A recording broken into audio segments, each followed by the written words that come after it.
Budget ঘোষণার পরদিন রাজধানীর নিত্যপণ্যের বাজারে দরদাম স্থিতিশীল রয়েছে। বাজেটের তেমন কোনো প্রভাব লক্ষ্য করা যায়নি। এ নিয়ে আলোচনাতে হাতের পুল থেকে যুক্ত হচ্ছেন সানি মৃধা। সানি, জানাবেন বাজেটের কোনো প্রভাব দেখছেন কিনা, আর নিত্যপণ্যের বাজারে দরদাম সম্পর্কে বিস্তারিত জানাবেন।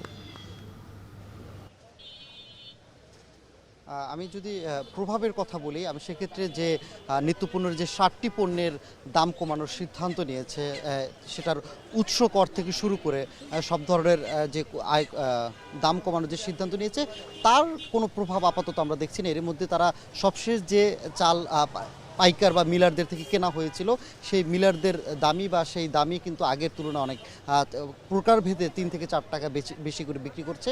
সেই প্রভাব আমরা মাছের বাজারে দেখেছি এবং একই সাথে সব জায়গায় দেখেছি। তবে গতকালকে যে সিদ্ধান্ত নিয়েছে, সেই সিদ্ধান্তর কোনো প্রভাব আসলে আমরা এখন পর্যন্ত লক্ষ্য করতে পারিনি। তবে আমরা কয়েকটি মুদির দোকানে যে এমনিতে নর্মালি কথা বলেছিলাম, সেখানে কিন্তু আমরা দেখেছি যেসব পণ্যের দাম বৃদ্ধি পেয়েছে, তামাক পণ্য থেকে শুরু করে তামাক পণ্যের কিন্তু এরই মধ্যে তারা দাম বাড়িয়ে বিক্রি করেছে। পাশাপাশি যদি আমরা বলি যে তাদের কাছে জিজ্ঞেস করলাম যে এখন পর্যন্ত দামে প্রভাব পড়তে কত সময় লাগবে, তারা বলছে এটা অনেক দিন, সপ্তাহখানেক বা তারও বেশি সময় লেগে যেতে পারে।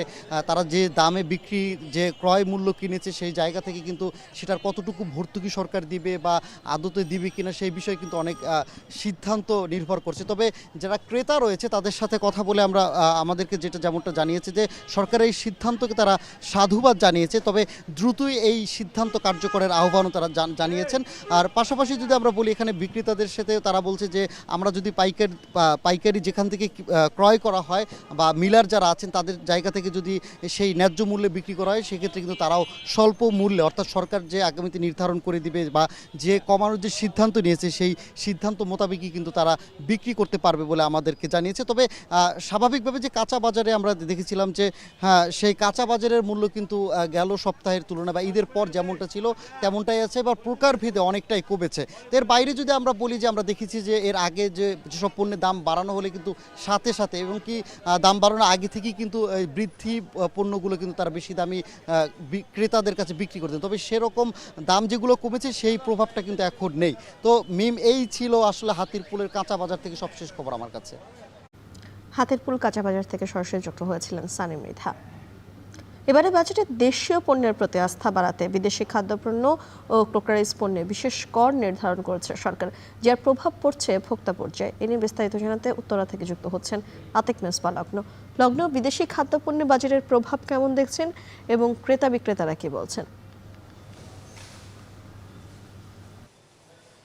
এখন পর্যন্ত অবস্থার খুব একটা পরিবর্তন ঘটেনি। আমরা জানি যে স্বাভাবিকভাবেই আসলে বাজেটের পরে 2 থেকে 3 কার্যদিবস বা 1 সপ্তাহের একটা বিরতি থাকে, যে এই সময়টাতে মূলত তাদের পরামর্শের কিছু বিষয় থাকে। তারপরে আসলে যারা এখানে তাদের যে দাম নির্ধারণের বিষয়টি সেটি নির্ধারণ করে।